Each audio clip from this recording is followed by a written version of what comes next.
शनाया को यह जानकर बहुत राहत मिली कि उसके हस्बैंड को उसकी कितनी चिंता थी। तो इसके लिए शनाया ने आहान की तरफ देखकर हाँ में सिर हिला दिया। शनाया को याद आया कि वो आहान से मिलने क्यों आई थी।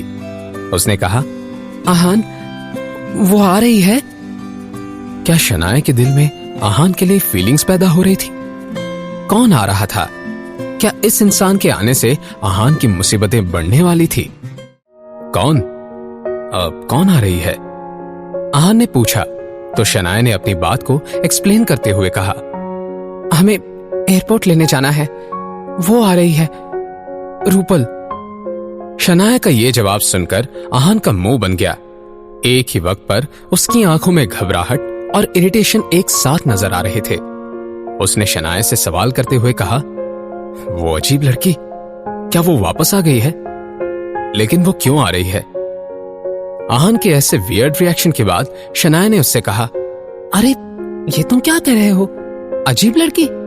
वो मेरी बेस्ट फ्रेंड है और 3 सालों के बाद वापस आ रही है। चलो अब जल्दी से रेडी हो जाओ, देर मत करो, मैं उससे मिलने के लिए बहुत एक्साइटेड हूं।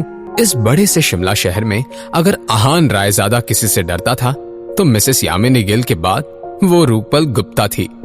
रूपल शनाया की बचपन की और इकलौती दोस्त थी। 3 साल पहले शनाया की मॉम के साथ उसने भी आहान और शनाया की शादी के लिए अपना अपोज बिना डरे दिखाया था। वो तो आहान की जान तब छूटी जब शादी के 1 महीने के बाद ही रूपल पढ़ने के लिए लंदन चली गई। आहान ने अपने बाल बनाते हुए मन ही मन में कहा, कई दिनों से मैं कितना खुश था। मैं तो चाहता था कि वो अजीब लड़की कभी वापस ही ना आए। कुछ देर बाद आहान और शनाया टैक्सी से एयरपोर्ट पहुंचे। करीब करीब आधे घंटे तक गेट पर इंतजार करने के बाद आखिरकार एक गोरे रंग की हाइटेड लड़की अपनी सूटकेस को खींचते हुए बाहर आई। उसने अपनी आंखों पर बड़े बड़े सनग्लासेस पहने हुए थे। वो अपनी लंबी लंबी हील्स में चलते हुए आहान और शनाया के पास आ गई। ये लड़की रूपल गुप्ता थी। अब जबकि रूपल शनाया की बेस्ट फ्रेंड थी तो ये बात जाहिर थी कि वो हर मामले में शनाया को अच्छे से मैच करती थी। अपने नाम की तरह रूपल बहुत खूबसूरत थी। इस लड़की की पर्सनैलिटी में अलग किस्म का ऑरा था। रूपल ने अपनी सूटकेस को छोड़ दिया और दोनों हाथ बढ़ाते हुए शनाया के पास गई। शनाया ने भी एक प्यारी सी मुस्कान के साथ उसे गले लगा लिया। डार्लिंग, मैंने तुम्हें कितना मिस किया। मैंने तुम्हें भी बहुत मिस किया है रूपल। ये सुनकर रूपल के चेहरे पर एक शरारती मुस्कान आ गई।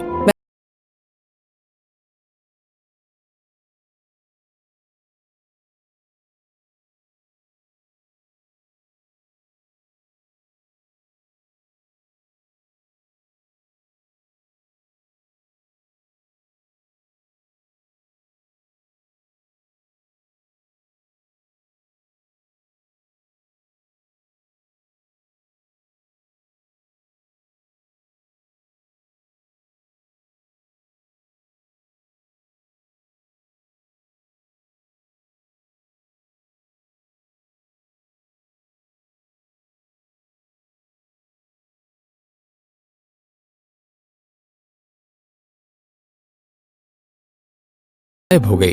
रूपल की बात सुनकर शनाया ने आहान को अपने करीब खींचते हुए कहा, अगर तुम्हें मुझ पर यकीन नहीं है तो आहान से ही पूछ लो। इससे पहले कि आहान इस टॉपिक पर कुछ कह पाता, रूपल ने एग्जैजरेट करते हुए कहा, ओह, तो ये आहान है। अगर तुम मुझे ये नहीं बताती तो मैं तुम्हें इसका ड्राइवर समझ रही थी। ये सुनकर आहान की तो बोलती बंद ही हो गई। ऐसी बात नहीं थी कि रूपल ने आहान को नहीं पहचाना था, मगर वो जानबूझकर ऐसी बातें कर रही थी। शनाया से ये बात छिपी नहीं थी कि रूपल और आहान का 36 का आंकड़ा था, और अगर रूपल ऐसी बातें करती रही तो आहान उसके साथ झगड़ ही पड़ता। इसलिए शनाया ने मैटर को कंट्रोल करने की कोशिश करते हुए रूपल से कहा, रूपल, तुम्हें जरूर भूख लगी होगी, क्यों ना हम पहले किसी अच्छे से रेस्टोरेंट में जाकर खाना खा ले। खाने का नाम सुनकर रूपल की आंखें चमकने लगी। उसने शनाया से कहा, हाँ यार, तुम ही हो जिसे मेरी सबसे ज्यादा फिक्र है। तुम्हें क्या बताऊं, बाहर का खाना खाने के बाद मेरी क्या हालत हो गई थी। इंडिया वापस आने के बाद पीछे सबसे बड़ी वजह तो यह है कि यहाँ का लजीज खाना।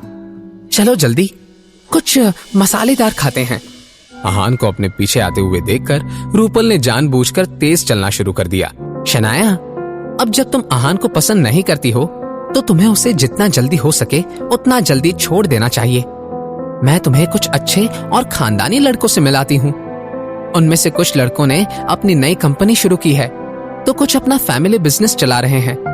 मैं तुम्हें दावे के साथ बता सकती हूँ कि उनमें से हर कोई उस आहान से 100 गुना बेहतर है।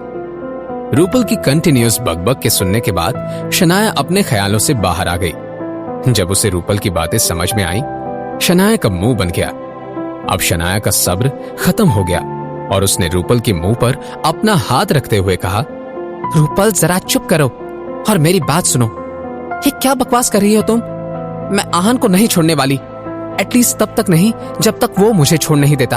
ओके, समझ गई? शनाया ने अपनी बात को सीरियस अंदाज में कहा था। यह कहकर शनाया आगे बढ़ने लगी। उसने आहान के बारे में सोचते हुए रूपल से कहा, आहान में कई सारी कमियां होंगी। सबकी नजरों में आहान मेरे साथ खड़े रहने के लायक नहीं है, लेकिन मेरे लिए वो इस दुनिया में सबसे कमाल का लड़का है। और अगर डिजर्व करने की बात है तो मैं ही आहान को डिजर्व नहीं करती। जैसे ही शनाया की बात खत्म हुई, उसने एक जानी मानी आवाज में अपना नाम सुना। यह आवाज किसी और की नहीं थी, आहान की थी। शनाया, रुकिए। क्या आहान ने शनाया की बातें सुन ली थी? अगर ऐसा था तो वो अपनी वाइफ से क्या कहने वाला था? क्या आहान और शनाया अपनी फीलिंग्स को मान लेंगे? जानने के लिए सुनते रहिए पॉकेट FM।